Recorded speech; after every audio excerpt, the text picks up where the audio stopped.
conversation that I would say is made for this moment. Is high school still worth it in the age of artificial intelligence? And let's just throw in robots as well, and cars that drive themselves, and all the other crazy things. With me though, before we dive into this conversation, let's do a quick background, quick introduction. I'm going to start with Ian. Ian, give me the lowdown on number one. Let's just start with this. You're a teenager. Yes? No? Can you hear me? No? Can't hear me. Ian can't hear me at all, and he's grainy. You're like glitching out a lot, and it's like the audio is coming back in a little bit. I think it might be on your side. It's How that about you? summer camp connectivity. Yeah, my audio is good, but you guys are completely glitched out, which audio is all that matters, so I'll be good. That's all right. As long as you can hear me, we'll upload, and it'll still upload like beautifully from Riverside. Okay, so don't worry about just that. caught up. Huh? So you're back. You just caught up, so I can see you guys again. Perfect. Let's just who cares? We're good. Let's just keep going. How about this? Let's start with this. Ian. Yeah. So you can hear me? Yes. I can hear you great. Fantastic. And so let's do a quick intro. Like you're a teenager, yes. Like this very moment. In this moment, yes, 18 years old. Let's go. And so you're 18. Give me the details on your background, like who you are, just a quick introduction. So my background, I guess, is I'm working on building my current background, but I guess I'm an entrepreneur of sorts. My dad is an entrepreneur. And since a very, very young age, like 13, he's had me reading business books, had me doing very risky things. And I've always been somebody to take big risks. I do a lot of extreme sports. And so I'm very used to betting big on things and taking massive risks. And I love to honestly just live a life of true adventure. And I want to show that through living the best life I possibly can, whether that's in business, through sports, through fitness, whatever I do. I just want to be extremely good at it, and I want to enjoy the heck out of it. So super fair. Tell me about like the extreme sports side, because I didn't know that. Like I know you to be like pseudo jock version Ian, like not like a loser jock, but like yeah, I get you. I know you're not like lazy and like a couch potato, but I didn't know extreme sports side. So like, what do you do? So I competed in free skiing and park skiing for a little while. And then I wanted to go pro in a lot of different things. Never actually went pro in a lot of things, but free skiing, mountain biking, used to do a lot of flips and parkour, cliff jumping, all that good jazz. Love doing all of it. Super exciting. Love the adrenaline shots. So Okay. And then Patrick, give me the background on you really quick intro. Quick intro, my background. I do leadership and career development for CTOs and VPs of engineering. We've got a massive community of engineering leaders. Prior to that was replicating grad school, but using cities as campuses instead of, your typical university construct. And then before that, I was working in higher education, building personal development programs for college students.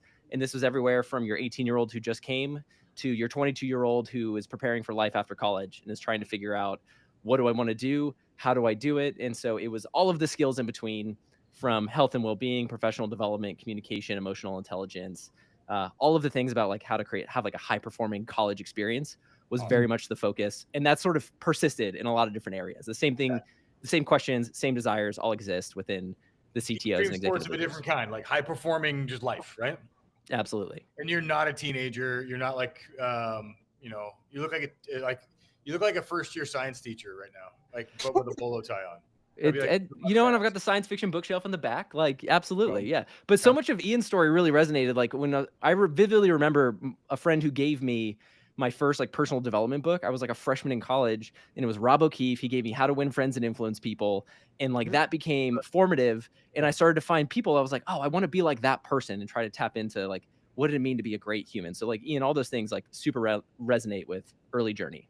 Well, it's funny because my dad, he gave me books, same thing of like when I was in middle school, of Dress for Success, How to Win Friends and Influence People, and Greatest Salesman in the World. It was a trifecta, and he paid me to read the books. And that was like my first step into this idea that there's a like a protocol to life versus just kind of like hanging out and like calling your friends and be like, can Bobby play?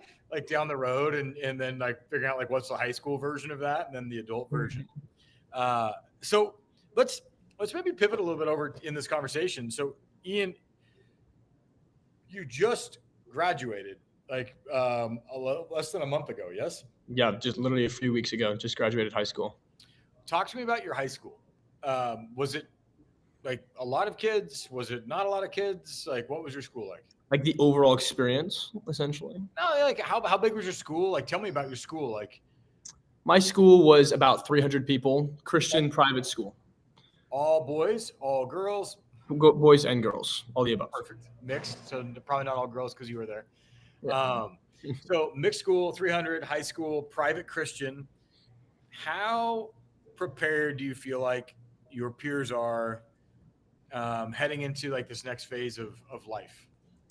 I think it completely depends on career, and I think it depends on each person's personality. But if we're looking at it education wise and general skills wise, I would say that there is and just from teenagers I have talked to, I would say that the high school education system does need a reform, just because I think that we are not prepared, especially in a world of growing AI and information. We are not prepared for what is coming significantly enough.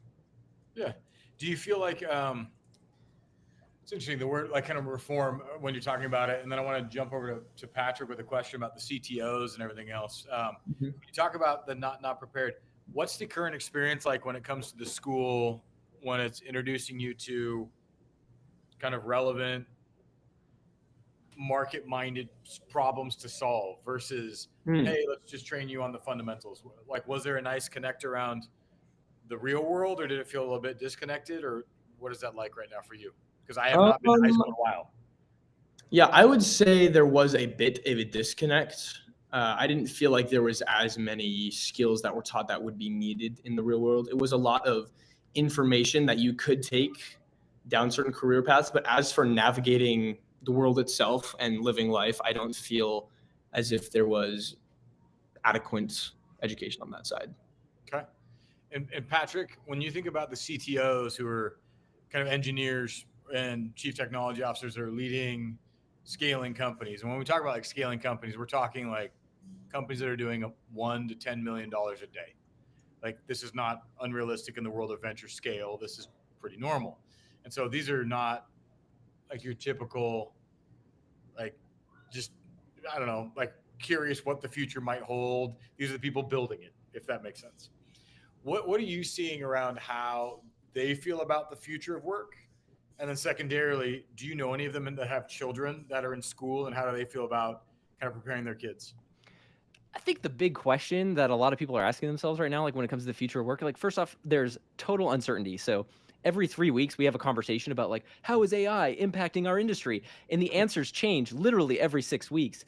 And so when I'm talking to them, like everybody's like trying to get ahead of the shifting sands of things and starting to ask the question of like, what's durable in this environment? What is consistent? What is always true? And I think like within the context of software engineering, you know, a lot of things that get parroted are like continuous learning. You got to learn really fast. The people skills can't be replicated. What can a human do that a machine can't? So you start to get all of these sort of philosophical questions. But I think what's interesting is for a lot of those people, like there's a lot of foundational capabilities that a lot of early to mid-stage career people are having. But when it comes to high school students, like there's this widening skill gap. And there's a lot of trends where this gap is continuing to expand, where somebody in high school or college are self-reporting that this experience is not necessarily preparing me for the skills needed in the workforce. And there's something like there, I'll pull up the stat in a second, but to what Ian was saying, there's 40 million teens in the US and 68% of them say that like their high school experience isn't preparing them for life right now. And so I think like you look at what the tech leaders are saying is like things are disrupting. We can't change fast enough. There's this widening skill gap for when people graduate college to come in and join that workforce. And then you have then a high school experience or college experience that maybe is kind of like stuck. So this is like the things that I'm hearing is like when people are talking about like, oh, like what's durable? It's how to be a good human being. We need curiosity, critical thinking, problem solving. And it's like, well, does our curriculum reflect that for young people? And are they going to get that in their 4-year experience? And those are, I think, are legitimate questions. Yeah. Look, I agree. And beyond that, like we're starting to see, I think the data, I was pulling some up here just to kind of share it, is there's one survey, it found UScience found 75% of high school grads feel not ready to make an informed college or career decision. So that's scary. That's crazy. That's 3 out of 4, just for those who are keeping track of the math. Additionally, let's see here. growing interest in non-vocational paths. There's been a 117% increase in trade school searches since 2021. So people are like, college probably isn't the right path. University of Chicago reports that 2/3 of public believe high school only education can lead to well-paying jobs. So that's up 50% from pre-pandemic. And for college grads, 72% of juniors and seniors are confident about landing jobs aligned with their goals, which is great. It's interesting. High confidence. And 88% feel coursework is preparing them for entry-level roles. Mixed feelings, yet 85 to 89% of recent grads admit college did not prepare them well for work. When you say 85% felt like they didn't prepare them for work, I think that's wild. Like that's almost functionally 100% if you think and about it. 50% even avoid applying for jobs they feel underqualified for. Wow. Employers, here's the other fun one. Hold on. 85%, holy smokes, think about that. It's 85 to 89% admit. So when they're juniors, 72% were like, I'm on the right path. Then they graduate, 85 to 89% are like, no, this did not get me ready for what I now am like staring down the barrel, which is terrifying. And I think that's the skills gap. Like that's what we're talking about is like there is like some functional gap of skills in terms of when you're entering into that is causing that. 89% of HR leaders actively avoid hiring recent grads, and 85% of those grads feel they weren't ready. There you go. Same data point. Holy smokes. Wow. That's not good. So when I look at that, Ian, let's talk a little bit and dial in on this idea that there's also like a question around value. Mhm. And not like values, but like value of college. I think people are questioning. You're going to go to college, which I think is awesome. Your Yes. family's kind of prepared you for that path. There's nothing wrong with it. There's a season of like going from 18 into your like becoming a young man and kind of figuring out how to function with new communities of people. There's a lot of high value to that still. But I think the price a lot of people feel like that they're paying for what college is with that data I just shared, feel like there's a mismatch. Yep. I don't necessarily think it's the professors not being smart, but there's a fundamental like missing piece in the college experience and or the high school experience that is like this pseudo failure to launch moment. When you think about how you could have maybe retooled high school, is there a moment all of a sudden it started to feel like your foot was coming off the gas in high school, or your friend's foot was coming off the gas, and it was like we were heads down, like learning stuff, it was really applicable, and then all of a sudden it was like, and I could be finger painting. Like, was there a moment, or was it like hard charging all the way through? I would say almost for a lot of people, it obviously, once again, depends on personality. But me and my specific friends, I would say, especially at the beginning of the years, it tends to be that pedal to the metal and then ease off as the year goes on, if that's kind of what you're asking. But yeah. Did you find that every single year and it eased off kind of as the year went on? Yeah. It's interesting. So the reason why I find that interesting is in a day, they say that like you've got 4 good hours of work, roughly. It's like 4. Patrick, you would know this, right? Yeah. Then there's like, the optimal input or like output times for people. Right. There's like the Pomodoro method. And there's like all these like ways to like hack optimal time management. But just if we took it on its face that like we have 4 hours of like high octane delivery, what does that look like extrapolated across 9 or 12 months? Like, how do you optimize time blocks or cycles so that those are actually useful in the development of a young mind or a young human, or even college? And it sounds like, what I'm hearing from Ian is not uncommon. That's pretty typical at most academic institutions. It kind of tapers off at some point. But when you think about some of the stuff, Patrick, that you've been touching on from the CTOs out there that are kind of saying, we're not sure exactly what comes next. And then Ian's using words like, hey, there needs to be some form of reform. You don't have kids yet. And so like, we're at least talking 18 years if you got cracking today till your kids are ready for college. How do you think about AI and technology and the role it should play in having like raising children? Like, does that make sense? Like someday you want to be a dad, right? You got a strong dad mustache right now. So I'm assuming that's part of the play. Life of practice for the job you want, AI and its role in raising humans. Well, Yeah. so I think a few things. One, I don't want to purport to be like somebody who can like rag on high school and then purports to have like a solution for it, Sure. because I think there's a lot of great educators involved in high school, and I think the system works for some people. However, if you look at some of the stats, it shows that like we have a challenge where the experience has to bridge the gap of skills, and I think there's a lot of opportunity for that. And there's a lot of trends where you look at alternative forms of education that have been growing crazy, especially the last 4 years, that point to that need. So just want to disclaim that. And then, but I think the interesting thing in terms of like how models are changing or some of the iteration is happening, the two examples I'd probably want to share is like Alpha School out of Texas. So what they do, it's like 2 hours of personalized training. So their AI like does like personalized AI training for students. And then the rest of the time is this like deep experiential, practical, human development focused experience where like the knowledge transfer is leveraging a tool that specializes in knowledge transfer, which I think like AI and things like that is really well suited for. But then you have humans like optimizing for like the most unique parts of being a human, which is like this experiential hands-on learning component. And when I'm thinking about like what would be the type of experience that I want, like that to me sounds great, but like the results are crazy. It's like every single student in that program is in the top 2% for like the standardized testing. So when you think about like impact of that, like that's extraordinary. Yeah. And it speaks to sort of like the acceleration of learning. So I think that part is really cool. And then you start to look at some of the speculation of how could some of these tools change education. A lot of the inspiration I get from there is like you look at some of the things that Peter Diamandis, who founded the X Prize and does a lot of really good conversations about exponential technology. When he's looking at some of these trends, the ability to provide custom education to anybody everywhere and tailor it to their interests and not just the 6 subjects that you have as a part of your core curriculum in high school, but instead to an infinite number of subjects and like very niche topics that like speak to your soul and like your core curiosity.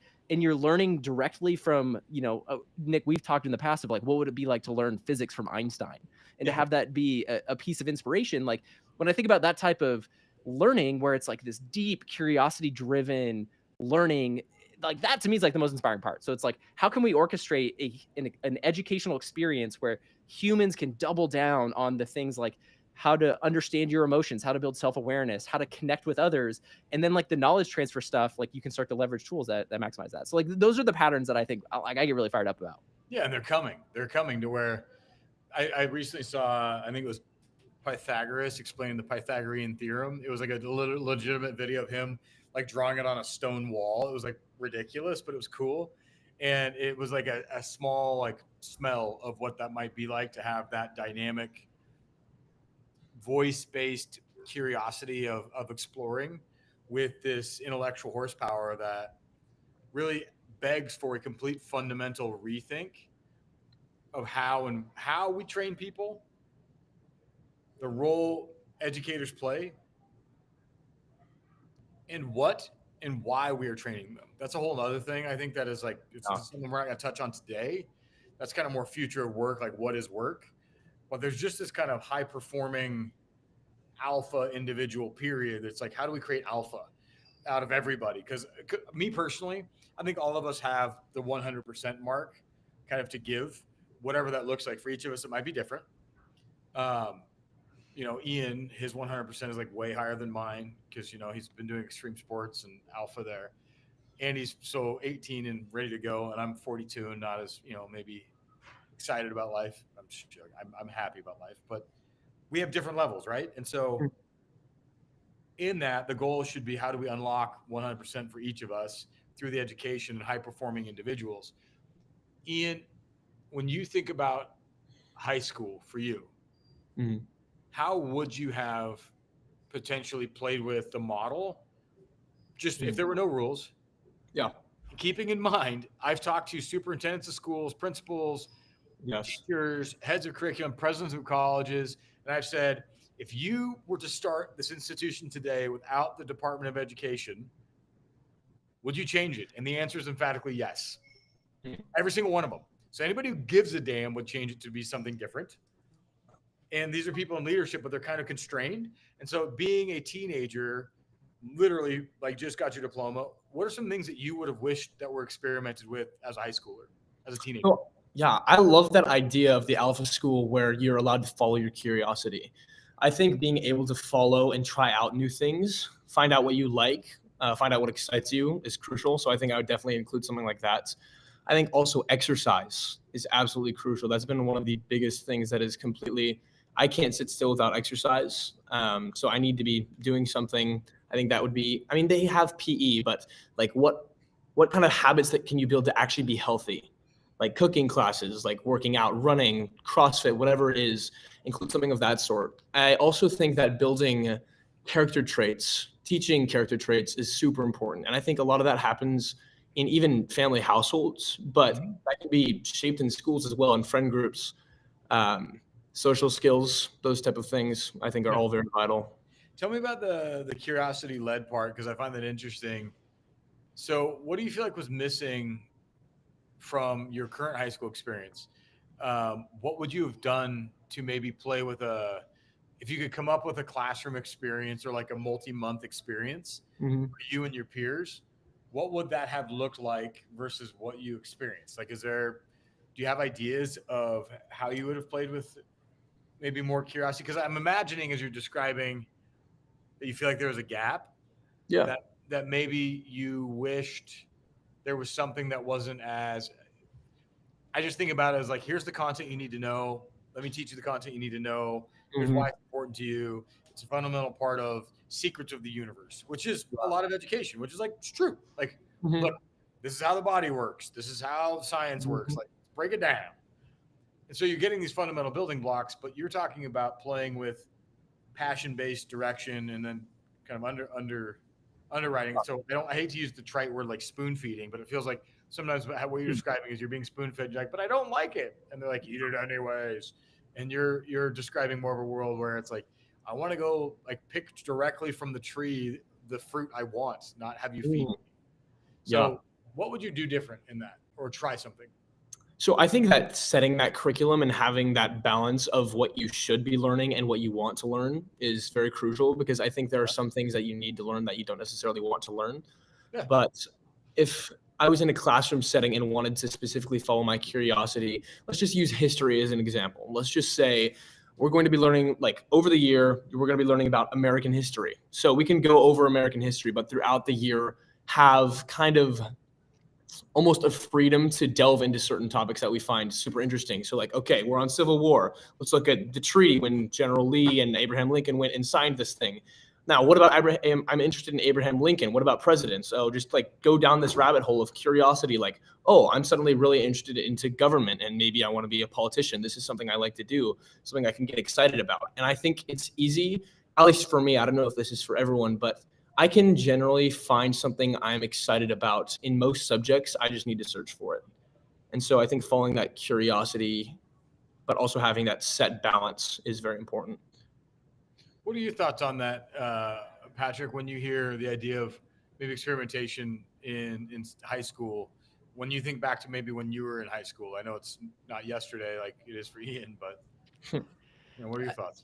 I don't want to say I felt like I was fooled in high school, but I think like I got false signal about what my interests were and where I wanted to then invest time in terms of a college experience. So like, for example, here, like I was really good at science and I was really good at, the life sciences. So like physiology, loved it. That led to then getting heavily invested in the sports medicine program. When I look hindsight into like what that was, it was this intense emergency response type program where we were diagnosing injuries, we were leading people to rehab, we were at sporting games, like treating people. It was like the coolest, most intense thing. Yeah. And then when I get into college and I'm like ready to become a physical therapist and like I'm still functionally like really good at it, like because I learned, worked hard, developed those skills. But what I realized was like, oh, actually, this isn't really like the vocation that was for me. And so when I started to look back and think about, okay, what were the elements of that experience? Like one, in my opinion, like the people that I considered the top performers in high school were all in that program. And just like as a human being, I thought were top performers. Like they were oftentimes the most academic. They were social, doing all these other things that I would consider success as somebody who was 16 at the time. And then the other side of it was like, it was also this like extreme example of leadership in crisis. And for me, I was like, oh, that's it. Like in these big intense moments where you have to rise into, in this time, like somebody's health or life is on the line, like what an extraordinary insight as a 16-year-old to see that and then to be able to develop those skills. And then I didn't learn that really that was the case until when I was 22, and I was like, oh, it's actually all of these things that were outside of the class that drew a lot of my interest. And it was like, how do people perform when they have to be at their best? What's the psychology behind that? How do they foster connection? And then that sort of then led down to this sort of career that I've had, which is all around leadership and working with humans and leading in really intense environments or competitive spaces. It's because it was that curiosity of like seeing this like very, very early on. And that kind of gets echoed in sports and stuff like that. So Yeah. when I think about it, like, was it physiology? Like, I learned some foundational skills, and I'm still like hardcore biohacker now. So like, that probably was seeded in learning about the human body then. But like the experiences outside of the class and being heavily involved in these things where you're leading humans towards different missions or objectives and trying to organize people to do different things. So I'm thinking like strict student organizations or these like cause-based groups. That's where I got a lot of my self-discovery and where a lot of my interest was. It's interesting. I think back to when I was in high school, and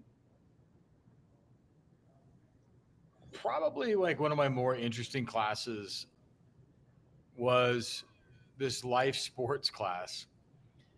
And I went to a private school as well.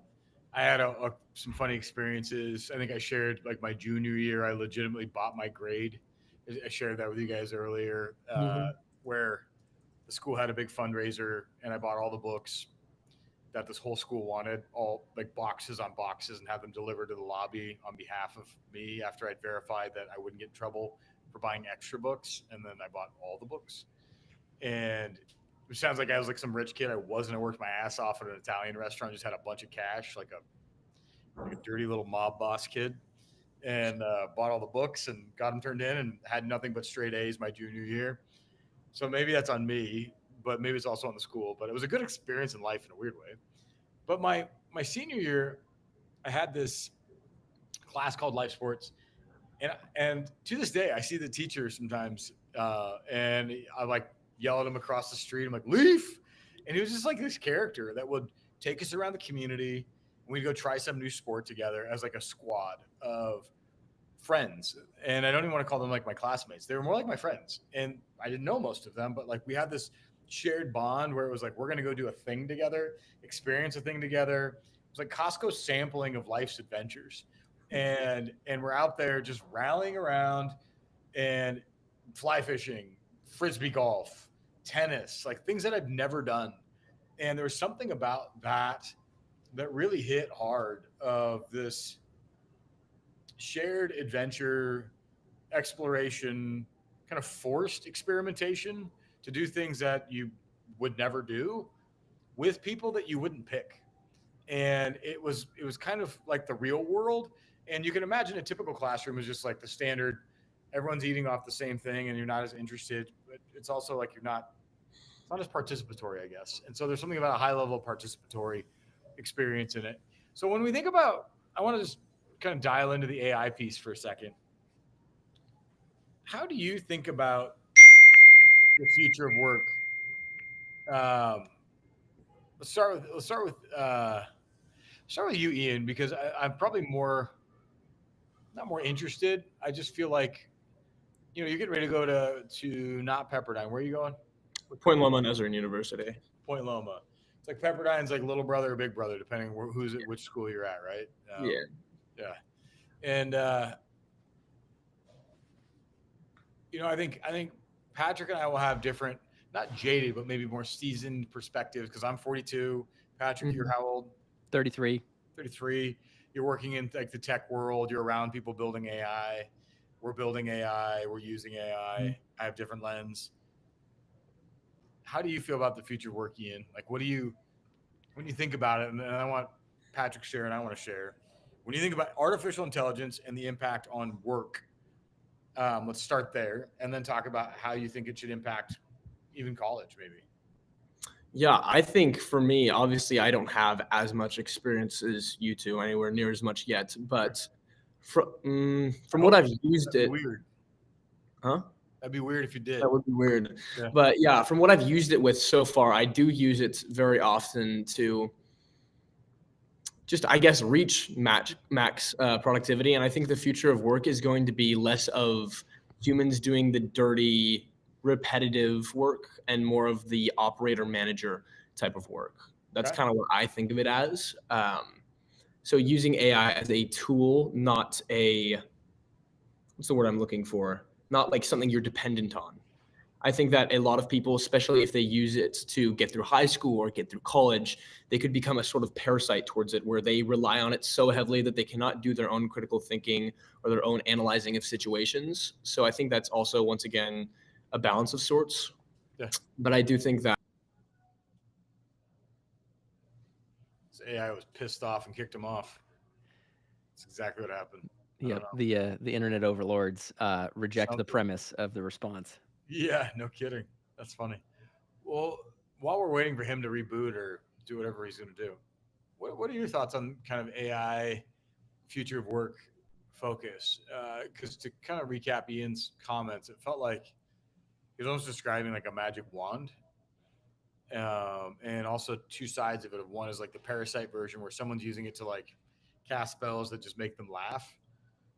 And then other people are like casting and they're like dependent on it for like leisure and function. And then the other people are critical thinkers, tastemakers, like casting spells as like an operator that's like sending out the tasks. How do you feel about what you could describe, what you think might be the future work, and maybe are some of the consequences of the new paradigm or new reality in your mind? There's worst case scenario, and then there's like the optimistic scenario that I like to play around with here. So Yeah. to share a couple other stats that frame the worst case scenario for me. So like, let's say like right now, one of the stats I was looking at was like, there's an education job mismatch. So 48% of employees say that college failed to prepare them. 90% of small businesses value experience over degrees. So it's like businesses now are starting to optimize for like wanting to hire people with experience versus the credibility of their degree. And I think the other side of that is we're starting to see a decline in entry level jobs, or what people would consider of like the way to get their experience. This maps to a lot of what I'm seeing in terms of like the sophistication of like current roles within tech. So the main space I'm in is like the engineering, product management, and design sort of space. And what we're starting to see is like smaller teams can do more, and what they're able to do is much more sophisticated. So their role is less of output, and it's starting to get to a higher strategic level. So an engineer, instead of just being like, okay, I'm going to work on this particular segment, they're now like, okay, I'm now responsible for building out this entire feature or this entire product, or getting it pretty far. And a product manager historically would be like, okay, I'm going to do a bunch of customer research. I'm going to spec some stuff out. Then I'm going to work with the engineer to build it. That product manager now is like, I can build 90% of what this is, and like iterate and test and do all of this stuff. So their role is much more of like, everybody's responsibility is sort of becoming more sophisticated. And so what we're seeing is like, if entry level jobs are declining and everybody's responsibility is getting further extended, that means a person graduating from college to be in it, like to be one of these roles, and like they're getting that formalized like vocational training, they're like not going to be able to like that. There's going to be that experience gap for them to get quote unquote hired. But however, the other trend that's interesting is like the barrier to get that experience. I think, I don't know if it's lower, but I would say it's like the friction is less, where like it's no longer about like not having information, but it's rather about like how curious and how much do you want to really go down a like knowledge seeking rabbit hole to get that skill set. But what I think the gap is like people need to essentially create their own experiences that bridge that gap if somebody wants to be formally employed. My belief is that like the most important opportunity is like, if you see like, knowledge is infinitely available, AI is going to be this magic wand button that Ian was talking about, where like you can just direct it to do stuff, then like what's valuable in that case? And I think then the competency that's going to be much more interesting is like being able to identify problems, and then being able to like build companies, products, like projects that address major issues. Like if you can understand then that whole system, like I think that's kind of the end game. Like the current state of like being able to just work on one little thing, I think is like probably not the case. But I think like if you can understand the system and then like solve the big problem by either a business project or whatever, like I think that's kind of the interesting or exciting part. The problem is like that requires a much more self-directed way of like being a young person learning. Is like you need to understand now, instead of just how to be this particular job, but you need to know like, how do I actually take an idea and a project and turn it into reality and impact? That's the stuff that I'm thinking about. No, I like this because there's a quote, I do not recall who said it, but I like it, and it is that taste is becoming the new moat. And when you talk about products or companies, there's this, I don't remember what book I read it in for the first time, but it's kind of this nice framing for companies. And you have your castle, which is like your core business that makes you all the money, and then you create all these little moats that are like your competitive advantage to protect your castle. And so Google, for example, their moat would be search. And so in this case study, search is their moat. It's what makes them all the, or their castle. That's what makes them all the money, right? It's just raining every time someone types. The moat are things like Android that they legitimately give away for free. Why? Because if they lost the mobile phone, they're screwed. I think that might speak to like maybe the root of what I think I'm starting to observe within formal education is like, what's the moat of an educational institution? Historically, it's been knowledge transfer or like some credibility that your knowledge transfer is better than another. Or the network, or the network, or the network. Yeah. Fair. Yeah, totally fair. But I think there is maybe like that's definitely fair. And I know friends that like people that have assessed like MBA programs and like have chosen not to go to an MBA program because it wasn't quote unquote top 10 where the network is. It wasn't cool enough. I didn't get the Yeah. Huh. I think that's totally true. But and so then like I think the value proposition specifically of college like has to probably question if knowledge transfer, like saying this technology where you can get an answer to any question in a pretty sophisticated output at any time and learn from Einstein directly and have them customize your learning, then what's the moat if it's not knowledge? And so I think like the relational piece or the connection piece like probably is what people need to double down on. Yeah. But then like then what, like how will everybody get that type of experience in terms of college? I don't know. Oof. I think yeah, because look, there's going to be a learning how to use the tools for AI, right? And how to kind of articulate the moat, like your taste of what you want to solve in the world. And I like to think about it as each of us have a life experience that make us different. Like yours is very different than mine, Ian. And so you currently, as an 18-year-old, already have life experience that comes from your country of origin. So like legitimately where you were born, where your family was from. So there's like weird things you guys will do that I don't do. Like different takes on holidays, different like takes on family, maybe money, like whatever. Like your world will be different than mine. And like people like to minimize that. We like to think like everyone's a human. It's like, yeah, we are, but like there's a lot of variation going on in the world around like how you handle a little bit of everything. Mm-hmm. And so that's like primacy one.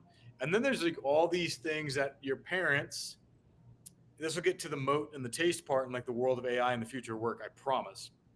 But we're about to talk about your parents making you, Ian. So I'm not going to get weird. But at some point, your parents had like eaten food, drank things, breathed the air, read books, and like managed their bag of meat. And then they met each other and they're like, let's make an Ian. They probably didn't say that, but like they made an Ian. And so they literally exchange a code base together. They're like, pew! And then the code base hits. And then this thing, Ian, grows out of some like thing and then pops up in this world we're in and goes, hello, I'm Ian. And so here's this like strapping little Ian. And this is now family history and genetic code and choices your parents have made that now make you into you. Yeah. And now they're feeding you things and you're learning how to walk, maybe how to read. And at some point you start to become responsible for your own bag of meat. And this gets into the next phase of you where you're talking about learning how to exercise, CrossFit, cooking. And so now Ian's learning how to like put his own things into this bag of meat to change his code and how he sees the world and his experiences. And at some point, you have this legitimate power code base that is Ian. It's full of trauma. It's full of awesome memories. It's full of like sad things that you've cried about. Like it's full of like sunsets, heartbreak. It's full of like traumatic skiing experience where maybe a friend fell off a cliff. I don't know. I'm making that up. But like all these things give you these moments where you look at the world different than I do. And you will see disorder or chaos that you feel uniquely qualified to order or to bring harmony to. Like you have this taste. And in that, if you can use your moat, how you view the world, to then use the tools to cast spells in a way that orders that dissonance or that chaos, you now have this new power that you're wielding with these AI driven tools. And so I view a lot of education as about really refining that framing for Ian or for Patrick or for little Nick, and understanding the family legacies, the family histories. I'm not saying school should be therapy. Like, don't get me wrong. But the idea that I need to understand the fundamentals of science. I don't need to understand some of the basics of like how to manage a Raspberry Pi. And that's very different. You're going to say something, Patrick. Go for it. Yeah, I was going to say, we were talking about reframing education based on the premise of like, how can you help people uniquely use their gifts? Like, I think that's the taste, right? Like that's the moat, is educational experiences that reframe away from knowledge transfer to answering these higher order questions. And I think what's interesting when it comes to like maybe what's possible here, like what would be really cool, and what have people been talking about? Like, there's been a narrative forever, like at least is, you know, in my 30 years, like the narrative is we need to teach young people emotional intelligence, right? But the thing is, like, a lot of our experiences don't necessarily measure or incentivize like the delivery of that skill or the investment in that type of practice. But so, like, you know, you and I were talking at one point about how Gallup released a human flourishing study. And this was looking at things like happiness, health and well-being, closeness of relationships, and sort of looking at these markers of like, you know, human flourishing. And for young people, like kind of existing within these within like the context of that they're in right now, their scores in these like measurements are lower than they've ever been, or lower than the previous generation. And so then when you think about like, that's a really challenging environment, but like, what are the things that are providing that type of experience? Like, could there be a moat where like an experience is focused entirely on teaching a human how to flourish, focusing on things like happiness, focusing on things like closeness of relationships, focusing on health and well-being. And then on top of that, like how to get things done, or like how to achieve whatever goal or dream that you have or professional endeavor that you want to pursue, like that kind of more operator. The operator word's interesting because Ian used it and then now you're using it. It's kind of this like alpha operator. Because on one hand, you can imagine this like world where we're talking about a high school that sounds a little bit more like, let's sit around a fire and talk about like our family wounds. Like, this is not at all what I'm saying. And as you're talking, Patrick, it sounds like getting people in touch with that like deeper sense of self to be able to really understand how to wield oneself in the world. And then you jump to the operator thing and like touched it. But I think it's important because some people might listen to this and be like, they just want to create like a bunch of hippies that sit around the woods and like, hug the trees, guys. Don't let them cut them down. And there's like still a side of the world of like, we're made to execute and be creative and add beauty and add value to the world. Like, good companies create new things that add value and beauty to the world. In my opinion, bad companies, immoral companies, are things that make money by playing on people's weaknesses. And so there's plenty of those, right? And we could go start one. It's like when I always get a kick out of how churches are so obsessed with numbers. When it's like, yo, if you just want to get a bunch of asses in seats, like throw a kegger and let's gamble. Like, it'll happen. Like, we'll get people here. And so it's like this orientation of like, yes, you want to be effective, but also like, are we meeting the underlying fundamental as well? And so when we think about the future work and the future of school and AI, it has to lead to this. We're still building, we're still creating. There's a fundamental, we're shipping value, right? Like, we've got to be doing things with value and beauty. So I'd like to defend myself real quick, because if people are getting the perception that this is a woo hippie, let's sit by the fire and talk about our feelings element, no, I think there is an expansion of emotions that people can continue to explore, but I want to make this hyper practical.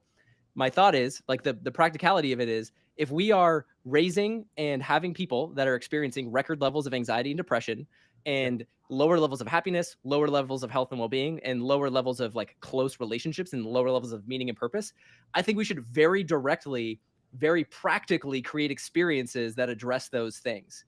It's like, no wonder we're achieving these results. There's like the like manufacturing like cliche of each system is perfectly designed to achieve the results that it does.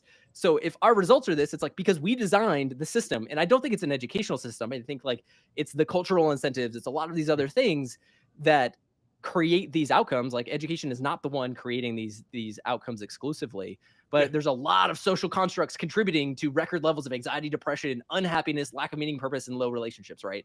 So like from a very practical perspective, we should design things that address and help people build capabilities from the most practical perspective of it by investing time and investing experiences that help create those competencies. So that's like, if you thought I was like a woo hippie, heck no, all practical. It's about alpha and high performing people that are competent and capable to deliver value. I think that's the thing that we've been missing. And there is a side of helping people establish a strong foundation. I also think there's a side, I'll bring this up. There was this one group that was doing a big campaign in San Diego at one point on like an anti-suicide campaign. And they were buying up billboards, and it said something to the effect of like how bad suicide is, and like call someone, like call a friend. It's like, all right, that's nice. Or can we just address the fact that people feel hopeless because they're not taking action and they're just navel gazing all day or playing video games or like eating shitty food, and their chemicals are off and they're depressed because pills will never solve depression. Only patterns will. And so we can like coach people to talk about depression and suicide, or we can help people just start to ship, like just start shipping, get out of yourself. And it's like, at some point there's this like balance between fat camp therapy and just going for a walk. Like, yes, it's helpful to like reframe at some point in the mind, but like, just go for a walk. Like, let's just go for a walk. Let's create a culture of addressing these issues around anxiety and some of the issues with teens around loneliness and lack of purpose. It's like, just tell me what you want to do that you believe will impact the world in a positive way. And then take that step, like ship it, take first action and celebrate it. And they'll realize there's a level of feeling of purpose, connection, like I matter finally. And so all these consequences that we're stuck in, I personally believe a lot of it stems from us not taking action on things we believe we should. That's it. And so like we could talk about why we're not, or we could just be like, yeah, that was the old me. I'm going to murder that thing right now. Just like, I'm going to try and take action. And yes, there's probably some things to like deal with of why you got there. But often I think we're in this weird world of navel gazing, of like talking about the issues too much and not taking action enough. And so when I think about high school in this world of AI, already everyone's playing video games and sitting around their houses. And like, that's a lot of what they want to do. Watching YouTube. Number one aspiration for high schoolers is to be an influencer. That bothers me for a myriad of reasons. But they do it because they believe that, because that is the highest aspiration, the most respected member of their tribe. They have the most hearts, likes, rainbows, followers. So it is like they have the biggest tribe. And where do they spend most of their times? They're staring into their phone. And so if that's where most of these young people are staring, and that's the audience they see, they want to be that because they want to be honorable, right? So we just need to reframe what honor is, what's expected of young people, and then how to expose them to practical applications where they can, with conviction, pick challenges to solve or jobs, and then have the support infrastructure around it. Like there's an Alpha Institute that we're like playing with this idea of like, how do you drive that like high performing student in a world of AI? Because I think information transfer isn't enough anymore. To answer the question, is high school still worth it in the age of AI? My opinion, I'd ask Ian, and I'm sure he would say yes. I think high school is worth it. I do think we need, 18. Are you there, Ian? I'm back finally. Oh my gosh. Yeah, what are you doing? Like seriously, that was a rodeo, dude. I'll tell you another time. But what's the question? The internet rodeo with Ian. He's been, for those who probably Ian's been like dropping in now. That's why we've just ignored him for the last, I don't know, like 30 minutes because he's been running around his house. Shout out, he's in and out of working a summer camp, like in sneaking in time to be able to reflect on his high school experience. Like I appreciate that, Ian. I know. Oh no, I love it. Where are you? Are you Yeah. You're legit at summer camp? Yes.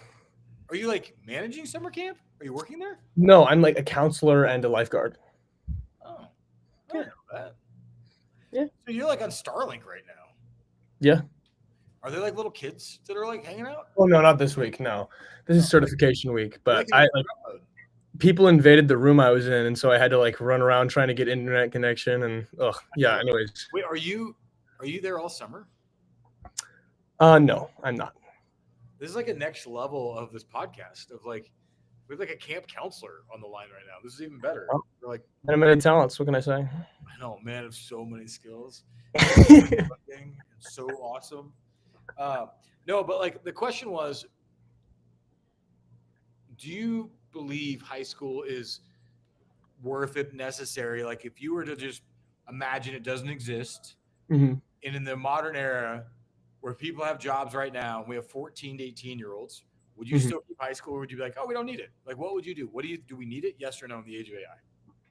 In the age of AI, I think it's still necessary as of now.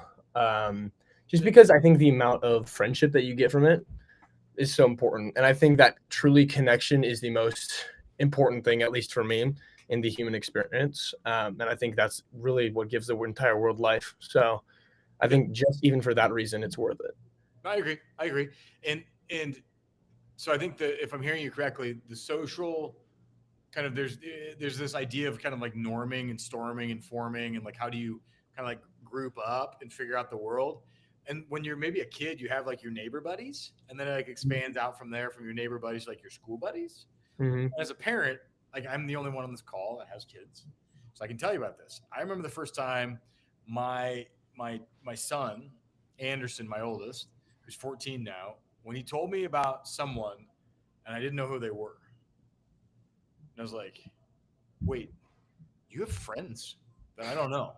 Like, this is, I think it's fine. This might be unacceptable. I don't know. And it was like this weird moment of like kindergarten or first grade, but like it was like this, like, that they're building a world. And so you're talking about this like maturation process of 14, testosterone, the world we're in, the modern era of like, we don't get married at 14. We don't start working on the farm at 14. We don't even freaking farm the same way anymore. And so it's kind of like, could we maybe have kids just jump straight into being adults at 14? Probably not, because we don't know what they're going to go and do. Like, we invented the teenager post World War II. It's a whole thing. You can look it up. Like, they didn't exist before that. Like, there was like the age, but not the thing where they didn't work. It was like you either were kid and then you worked on the farm. You were like child, then adult. There was no like, just hang out, kid, and play around. So I agree there's a social need for it. And to that point, I was saying it actually right before you jump back in is, yeah, I do think high school serves a fundamental kind of space to start to ideate and test theories of what you think you're uniquely qualified to take a swing at that would add value to the world. And so you're going to like take your first swing at like 14 or 15. Like, I'm going to try something 16, 17 and like 17, 18, really like you're now like, I'm trying to ship my thing that I've been playing with. And I'm using these AI tools and I'm using my social community and people I've been exposed to. But it's not doing projects like, oh, someday I might want to be a painter. Like to do like paintings. It's what issues is the art world facing today that I could try and solve. And it's like a reframing of like, I'm gonna pick painting because I like painting. Could you be a great painter? Yeah. But like instead, would it be way cooler to start to orient yourself at 17 to real world challenges around the world of painting and try and build a company that actually makes real value, like adds value and takes value. Like you should be paid to like solve real problems in high school, in my opinion, especially in the world of AI. You should be teaching them how to use these tools as companions, and the fundamental purpose should be more about social kind of orienting around challenge sets and building teams and understanding how to use each other's strengths and kind of cheer each other on. Go ahead. No, go. Yeah, I was just gonna, have you guys ever listened to Daniel Priestley? No. Sounds familiar, but I don't know. Tell me more. He's one of my favorite entrepreneurs to listen to, and he has a whole thing on like in the future we're going to be able, just with AI, because of it, we're going to be able to build companies within a week, single weeks. And I think it's so cool that coming out of high school, somebody could do that now with AI. Like somebody could just have the idea, get the AI employees, the AI agents, whatever it is, and literally make it a reality, which I think is, it's leveling the playing field almost in a way, which I think is really cool. Totally. It's what's his name? Big Beard, beautiful old man. Big Beard, beautiful old man. Malibu music. Rick Rubin. Thank you. I got you. in Thank you. Shangri-La in his Airstream recording studio, which is a dream of mine. I love it. Let's go. Let's go. Big beard, beautiful old man. You're not that old though, Rick Rubin. Ian, do you know who Rick Rubin is? No. Cool. So you should. He's written some of the best books, but less about his books. Yeah, which is one of the most lauded music producers of all time. Like, has produced the music of some of the most iconic bands and is lauded for just his creative contribution to some of the biggest bodies of music ever. Rappers and not just rappers, but then all of a sudden it's like, oh, he's also doing Johnny Cash and helping coach him on a Nine Inch Nails cover. Like, yes. Alan Rich, who's been watching this, just dropped in The Creative Act. It's an incredible book. It really is. And you should get the book. You should definitely get the book. But one of the things that Rick Rubin, he just wrote a new book, and he's been quoted as saying is vibe coding is the new punk rock, which is kind of a fun. Yeah, it's like a fun comment, but he coined it. And it's this idea of like anybody can do this, stick it to the man. And it's disintermediating the experts that people were dependent on.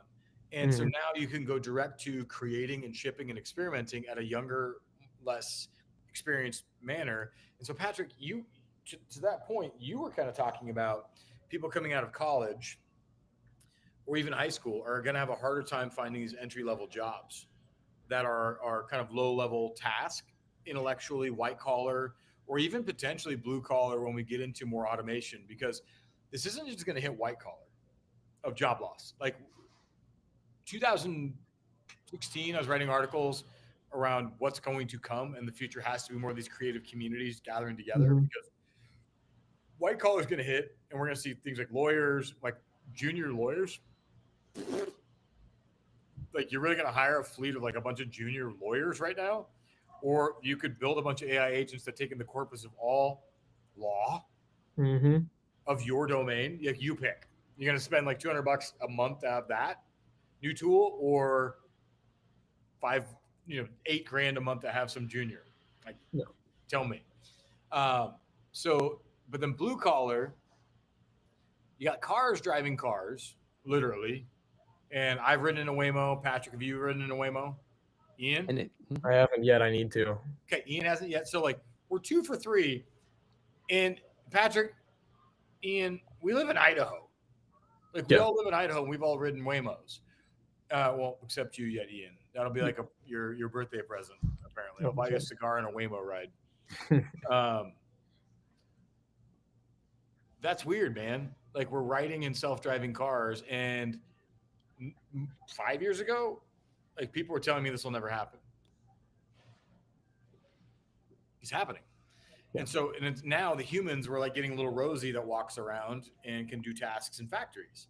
And so now we're like Rosie the robot from the Jetsons. And it's like, we're going to get more and more of these things that displace jobs. So when you think about that, like tranche going into the workforce, if the entry level is now replaced by agents and robots, what do you think entry level is now? Is it some form of kind of what we've been talking about, like ideation, iteration on like proving oneself to be a creator of value, and you can vibe code with value versus like, I just make crap?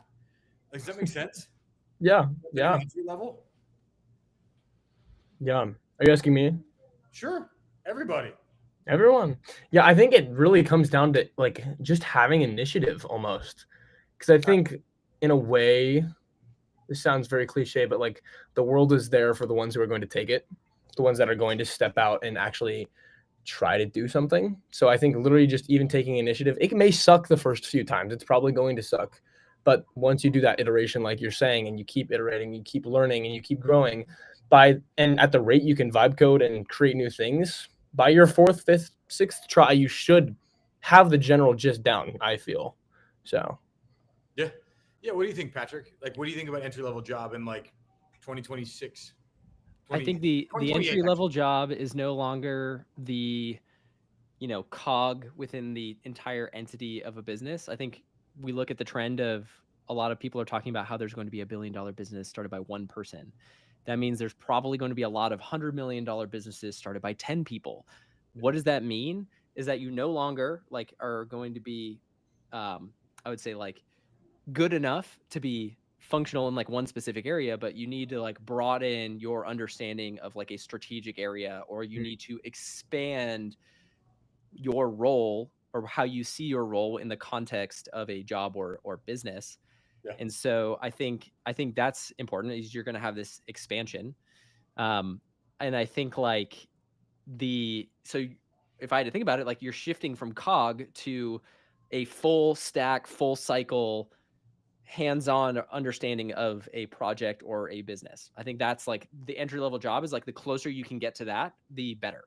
Yeah. And if you're showing up without a portfolio of real, yeah.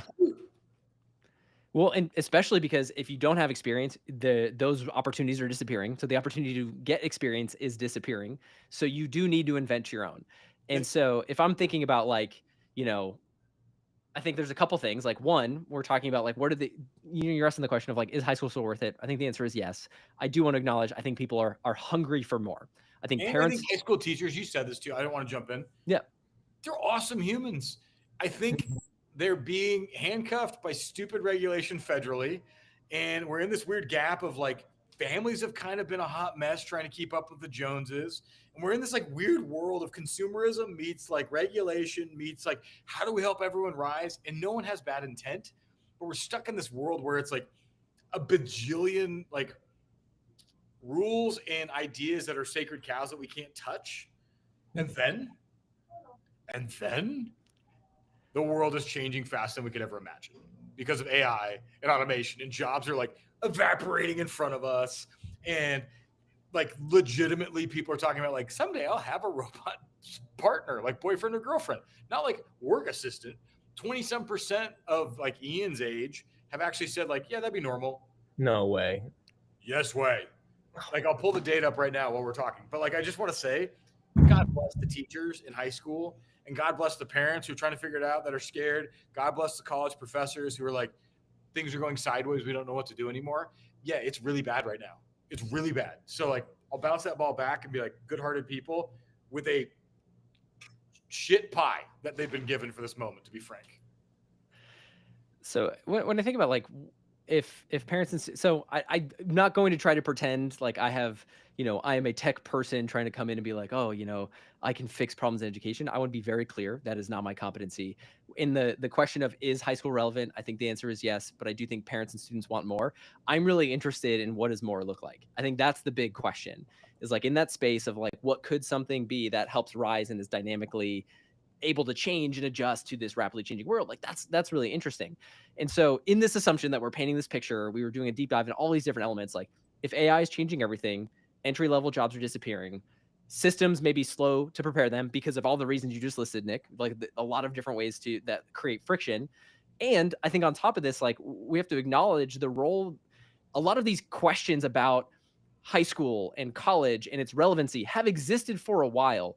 However, the acknowledgement goes to Gen Z for more than any other generation, really elevating the assessment of is there ROI to this in a greater level than a lot of other generations. And that's something that I think is, shout out. I appreciate that. And so like in that space, like the generation now for Gen Z, like more than any other generation, is vocal about meaning, purpose, relationships, impactful work, and aligning their time with those types of things and looking at all of the different opportunities and questioning the value of those things. So I think that's been really elevated. I think it's interesting. So like, what would I build? How would I build? What would I focus on? I think the three things that I'm excited about of like, what does more look like? I think one, it's instead of being a cog, shifting to what does it look like to ship a full cycle world-changing project? And you learn so much. Like you're going to learn any functional thing that you would need to fit that smaller, more, like bundled role.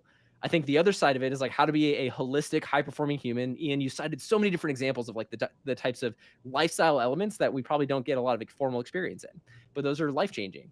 And then I think the third is like, it's no wonder we have people that are less happy than before, less meaning, purpose, and less relationships, because we're not doing anything that helps cultivate the skills or capabilities or systems around how to be a flourishing human. And so I think you build an experience that's wrapped around what does it mean to be a flourishing human, and how do you develop that and make that a daily practice. And so I think if you do those three things, then like all of these tools and technology shifts, like I'm less worried about. But if you know how to be a great human being, if you know how to get things done, and on top of that, you know how to take an idea and bring that project to life, like I think no matter what, you're probably going to be okay. And that's my bet. And that's what I'm excited about, is to see what happens there. You're spot on. I've always said too many governments are trying to build economies that are focused on a specific industry. And it's like, this is our sacred cow. This is the thing we do.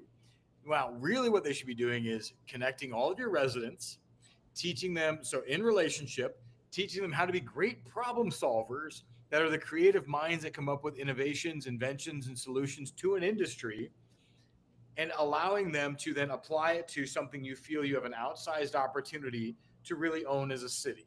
That's the ultimate, because now people are friends with each other, solving problems. Why is that also the ultimate? Because if industries change, everyone's connected to each other and they've been trained to be problem solvers, not workers. And so it's the same principle of like, whatever the variable is, if it's AI, if it's aliens, if it's like whatever comes next, if all of a sudden we realize that dog turds are worth $1 bajillion each, I want to be in the town where everyone's friends. We're like, let's collect all the dog turds in the world right now. Go. And like, we'd be faster collecting all the dog turds than any other city because we're in relation to each other and we solve problems. So it's like, let's look for the value chain and let's help each other, like go collect all the dog turds because they're all worth $1 million each. And Ian will be the champion dog turd collector because he's Dog fast. turd's a great example. I knew a guy who started a business around DNA dog turd samples and sending people like fines for not. There's a business opportunity everywhere. Dog turd's a great example. I knew a guy who did that. He's like the Gestapo of dog shit. He started a company that would take a dog turd sample, DNA test it, and then like there would be fine for like not picking up after your dog. Yeah, that was the monetization there. That's Gosh. insane. Like that's like Big Brother on a whole nother level of like analyzing your dog shit. Like, let's just be honest. So pick up after your dog, people. Look, I'm all for the morality side of it, but like literally something around like a syringe to like sniff my dog turd and be like, it smells like a beagle. Like, there is nothing more anti-personal responsibility than not picking up after your dog. Like, so I'll give you one. I'm ready. Potentially, it ranks in the same one. It's the person who doesn't put their cart away at a store. They just like leaves it and walks away. Like both to me are like, oh yeah, people do both. The other one, all right, Patrick, tell me you've never done this though. Have you ever like bagged your dog turd and then left the bag in the middle of a trail in the woods? Me? No, I don't have a dog. Have you ever seen this? Yeah, I have seen that actually. Do you ever scratch your head and think? And I like to think though those people are coming back. I like to think they're down trail and they're on the way back. And that's my perspective, that humans are good. And I'm gonna hold on to that. I live near some trails and I have seen the bags out there for multiple days on time. And I think, what self-righteous idiot bagged this dog turd and was like, I'm doing my duty to the duty, and like bags it and then leaves a plastic bag around dog feces. Instead, I'm introducing microplastics into our environment. We're wondering why we have gut health issues. Kick it to the side in the bushes. It will literally go into the earth and feed the earth. But instead, they're literally putting it in a bag, not slipping it in a pocket, not tying to the dog leash. They're like, I did my job, bagged the dog poop. Like, come now. We've missed the point of the whole thing. This is like, and now Ian's like, how did I get on this podcast? We're doing a 5-minute bit on dog food businesses. Question. No, it's all about illogical uses of the human steps, right? I guess. Yeah. The thing is, if we taught human flourishing and how to be happy, then people may have more experience understanding that happiness is like taking care and giving and contributing to others. And those actions of picking up your dog poop, putting away your cart are contributing to the happiness of others. And then they therefore would get a little more happy. So if we don't teach human flourishing, then those behaviors are less incentivized. That's my point of view. Wrapped it around. Let's go. So on the whole high performing high schoolers piece, you both are playing with something that like I'm a part of it too. Like I've been having fun kind of like playing with this startup that you guys have been dabbling in and are getting ready to take action on, of building a company that is focused on allocating resources and time and thought to 17 and 18-year-olds to kind of move them as a supplement, as like a kind of a nutraceutical, like a little bit of a morning supplements alongside of current education in high school. And the beginning of this, weirdly, I'll give some background on how this began. And then I want to bounce the ball to you guys to kind of unpack where it's at. And like Patrick, give us some insight, and Ian, some insight. So this starts with Ian inbounding me and he's like, hey, I'm in high school. I want to be mentored on how to start companies and like how to basically be an entrepreneur. And, Ian wanted to be an influencer. I'm not going to lie. He like wanted to be like a creator online. There's nothing wrong with that. However, I think Ian has so much more to give because a lot of people his age, though, that's what they want. Like they see it as like the highest value. And yet now Ian has refined it to where what does he really want is he wants to learn how to start companies and be a high performer. And so in that, his desire to solve it for himself has now become like a conversation around, I'll coach you on some ideas of what it could look like to kind of like create an idea around this, like a company, maybe a mentorship program. Enter Patrick, who's worked with college students and worked with adults on leadership programs and frats. And at some point I listened to a podcast that really inspires me, and we just lost Ian again. That really inspired me though. That was on how to build these kind of premium communities where you deliver higher and higher value to people who are willing to engage with it at the higher level. And I thought, what I really want to see is like a new community, new program that's focused on high school students that delivers like alpha content to them in a whole new way. And so kind of pulled the whole wagon together with you guys, and then a fourth who is also an advisor kind of involved in this, who's a 4-time college president, was like, all right, what do you get when you put like a guy who used to be a youth pastor and worked with youth kids and started his own companies, Patrick, who's worked with fraternity kids and kids going into college and now CTOs, and a high school kid and a 4-time college president. Like when you put them all together in this soup, what kind of product would come out the other side? So fill us in a little bit, Patrick, on like the underlying what this is and what the intent is, and Ian weave in and have fun. Yeah, definitely. Well, I think going back to the premise, like in a world where AI is changing everything, systems are struggling to catch up and prepare them, and young people are desperately looking for meaning, purpose, and relationships. The big question then is like, well, what does it look like to solve those problems in a program? And I think that's a really interesting question. And so when I think about that, like the real system, skills, and experiences, I think the emphasis on real experiences is the most important part. And then the other side of it is like practical experiences on being a flourishing human being. And then the other part is like real experience building and launching projects. I think that's kind of the output. And so when I think about like, oh, what does this look like? What's a program? Like, what's an amazing program? It's like, if knowledge transfer is no longer like the blocker, like what's stopping anybody from getting world-class startup and idea building principles from places like Y Combinator or the Teal Fellowship or First Round Capital, these like iconic institutions, to provide like world-class, like quote unquote accelerator training and mentorship on how to build and launch a world-changing idea. I think like how amazing would that be to help somebody like, I see this problem in the world and I want all of the best information to do that. Well, then let's surround them by people that share that same ambition with a peer group that share the same ambition to create this type of project where they can get support, they can work through shared challenges and learn from each other.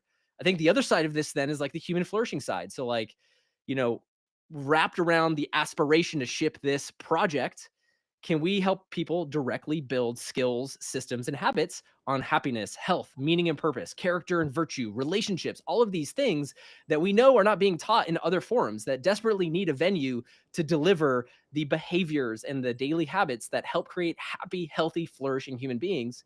And then can you wrap that with best practices around like high performance? So how to leverage your time, how to make decisions effectively, how to communicate, how to regulate your emotions and develop emotional resilience when you face adversity, all of these things, how to give and deliver feedback from your peers, all of these things that we know help make progress happen in the world.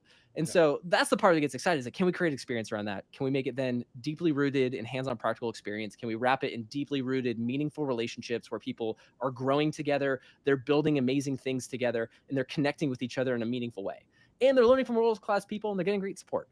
Like that's the goal. It's like, can we create that environment for people? And talking with Ian, I was like, I was talking with Ian, I was like, yes, I have all, like, I wish I had those experiences. And when he came with this, aspiration, I was like, awesome. Like, we've got the motivation. Let's do it. So I don't know, Ian, like, what have you been thinking about? What's been resonating with you? Yeah, I mean, I just want to start with a little story here. For this past year, I have been learning from podcasts, so many hours of podcasts. The school I went to, it was like an hour drive to get there. So it's an hour there, hour back. I would listen to countless hours of podcasts of these world-class people that I love to listen to and love to learn to. And for me, this is just an opportunity to create a space for other people to learn from world-class people. And if at its very roots, it's literally just creating awesome human beings. Like at its roots, it is creating awesome people that can create real change. And for me, I want to leave an impact on the earth. I want to create something crazy, and I want to not only find the people that can help me do that, aka Patrick and Nick. I would literally not be here without Nick's initiative taking me onto this. So big props to that. And yeah, I'm honestly just happy to be on board with this. So Well, I love what you're saying about the podcast, and I want to touch on that. And I also love the fact that you want to leave the world in a better place. And coming back to kind of that Venn diagram of you see chaos in the world or disorder, and the most sacred act for any high schooler, any adult, is you using your life, your special eyes, to see the world, and you get to see a specific type of disorder in the world, literally disorder.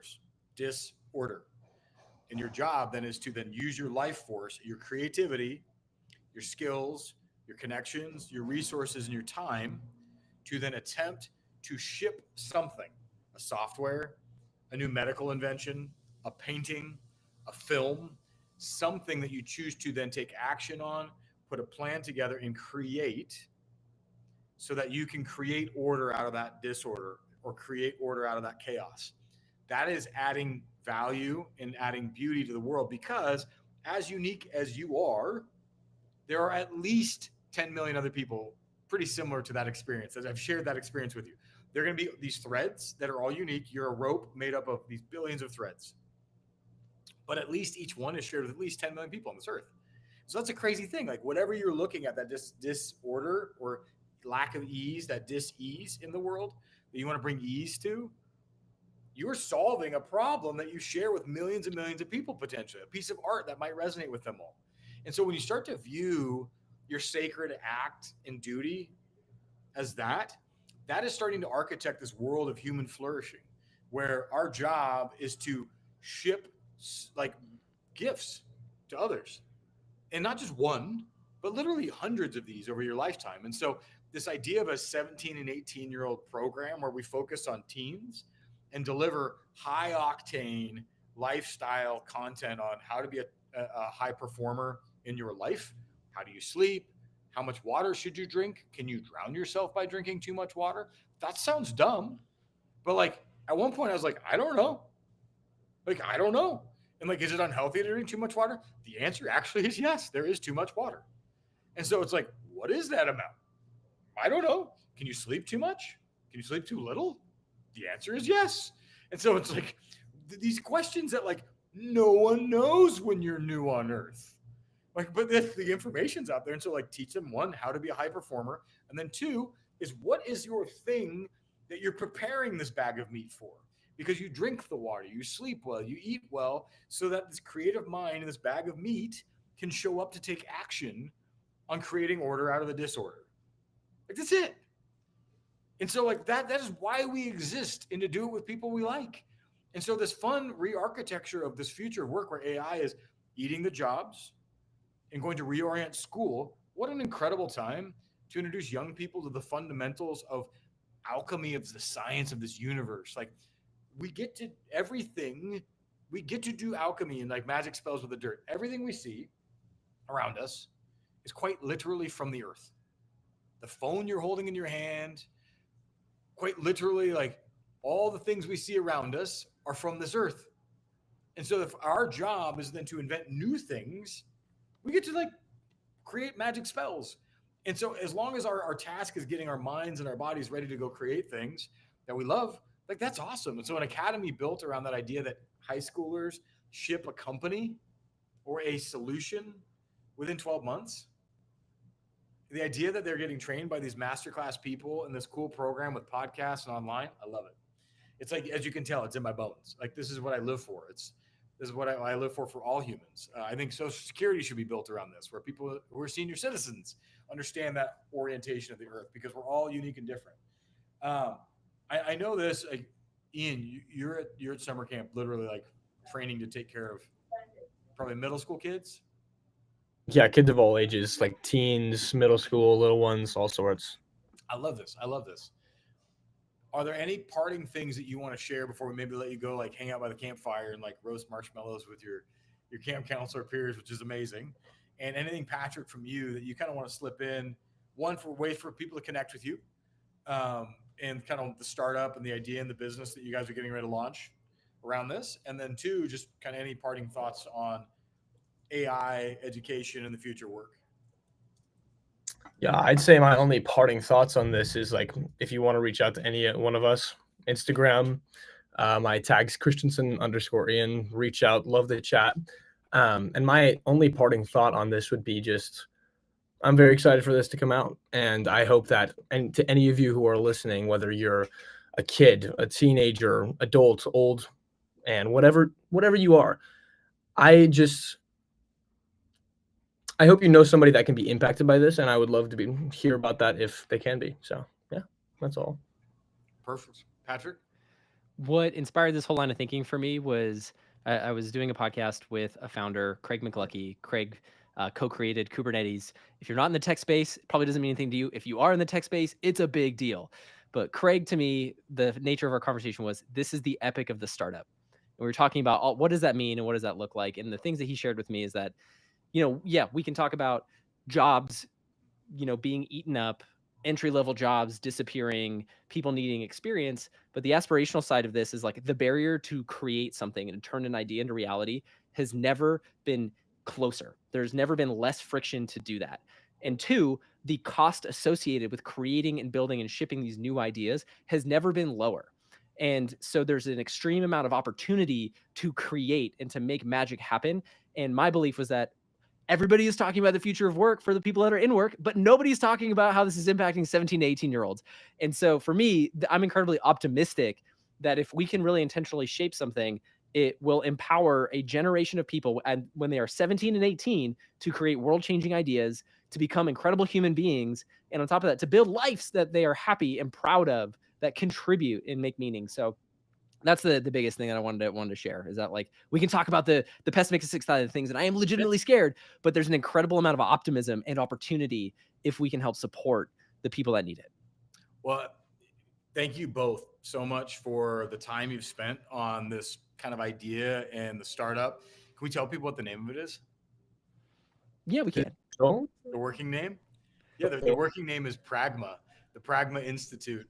And there's a whole structure underneath of it that's being developed around investing into the ideas that the high schoolers have and building and scaling their companies. And there's also a whole roster we're putting together of highly influential people in key categories to give these 17-year-olds direct access to them. And these people who often speak to other peers, which are adults, are going to be doing content directed just at 17-year-olds. And then do live Q&A. There's a whole structure around cohort teams, and then their cadence for recording what they're doing and shipping the products for the 17-year-olds and 18-year-olds. But keep an eye out for Pragma and connect with Patrick. What's a good way to connect with you? Hit me up on LinkedIn. I'm exclusive, all in on that only platform. And I know Ian, who is sophisticated in terms of a lot of platforms, is probably like, oh man, like that's it. That's the only channel you're on. I'm all in on LinkedIn. And as much as, so I agree with you. I'm on LinkedIn. I post stuff on there. I think LinkedIn is a freaking graveyard, man, of like just people banging on my door being like, well, you know what? I checked out your profile and I think you probably need socks. And not like literally socks, but it's like they just try and sell you everything on there. And it's sponsored content out my ears. However, I will say this. I did meet like the co-founder of Build I met on LinkedIn. As weird as that is, he cold emailed me. That's like the craziest email I've had in a long time. Yeah, so I would agree, though. It's still a great way to find people and message them. You can connect with me on there, too, on the graveyard. I still hang out there and walk the gravestones. Just Nick Smoot, if you look it up, or like /Nick Smoot. Thank you, guys. I will kind of close it out with Nick, one quick shout out for you. Yeah. A lot of our conversation started in January when you planted a flag for like the Coeur d'Alene build community, and you said now is the time for builders. We need more creators. And I remember responding to you being like, "Hey, you lit the beacon. Like I'm here. I'm interested. How can I help contribute to the community here?" And that sparked this conversation. That sparked meeting Ian. And so I just want to say I appreciate the work that you've done to cultivate community here. It's been a blast to be able to get plugged in.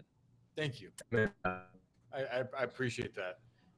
And Ian, I think you were saying something. You sound like a robot. And you know, Huh? I think you tried to say something. You sound like a robot. It was funny. Oh, I've been like unmuting myself so you don't hear everything, but I said amen to that because you've definitely the amount of community building that you've done, the amount of events, meetings, it's just awesome to see. Thanks, man. And it comes from a very joyful place in me that like I am so long on kind of the underlying thesis we've talked about a bit here, which is we need people in community to solve problems. Like my dream is solve problems with people you like. That's it. Like that's what I want to see more people do and build really deeply meaningful friendships around that with mentorship. I think school should be that, and it is becoming that. Bright future for all of us and for the world. If it's up to you two, I think you guys are going to dent the universe around 17 and 18-year-olds, and I'm here to run alongside of you both and add my value to it where I can. But thank you for the time. Ian, I know your internet was garbage. And apologies for that. First I thought you were at home, and I was like, how did you do anything from your house? And then I realized now you're running around a summer camp. It makes so much more sense, dude. But thank you for that time. And we'll connect up maybe next week or whatever. And Patrick, thank you, man. I'm super grateful. There is, let's see. Alan said to you, good work. I've never had this kind of insight when I was 18. Shout out, Alan. Thanks for your support along the journey. Yeah, I appreciate that. That's awesome. All right, guys, be well.